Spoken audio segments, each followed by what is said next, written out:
Ipipick up ngayon 500 sako ng bigas taga Romblon, guys. Tara, tingnan natin.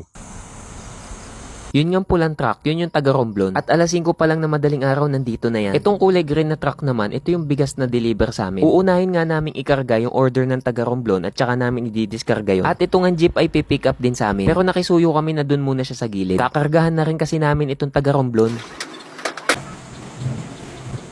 At grabe nga guys, kasi talaga namang umaabot na kami sa Romblon. At sila nga daw ay dumadayo pa sa Bulacan para mag-pick up. Pero nung nalaman dito sa amin sa Santo Tomas, Batangas, mas malapit lang daw pala ito sa kanila. Nakatipid na sila sa gasolina at kasing presyo lang din daw. Kinargahan na rin namin yung order ng jeep at paubos na nga rin itong laman ng bodega. Pero puno din ito agad kasi nga may padating din kaming bigas. At pagkatapos namin itong makargahan, 12 oras daw ang biyahe bago makarating to sa Romblon. Guys, napakagaling nga ng customer namin na to kasi 4 na klase ng bigas lang ang kinuha niya. Kung ano lang yung mabenta, yun lang ang kinukuha niya. Para mabilis nga umikot yung puhunan niya. Sa una nga okay lang na magdami ka ng klase ng bigas. Pero pag tagal, piliin mo lang kung ano yung mabibenta at alisin mo yung mababagal. Kagaya nito guys, sobrang dami ng kinuha niyang bigas na pang mababa. Kasi sigurado na yung customer niya doon, ang gusto ay yung mabababang presyo lang. Pumili din siya ng Hasmin. Baka din kasi may maghanap sa kanya ng magandang klase ng bigas. At meron din siyang binili na malagkit. At karamihan sa mga kinuha niya ay yung mga klase ng bigas na mabababa ang presyo. Kagaya ng mga 800 pesos pababa. At dahil nga malapit na matapos, pinaatras ko na tong truck na deliver sa amin. Guys, halos 1 oras at kalahati nga natapos itong pagkakarga. Ang maganda nga talaga sa ganitong negosyo, mabilis mo mapapaikot yung puhunan mo dahil napakadaling ibenta ng bigas. At isa ito sa mga basic needs ng mga tao.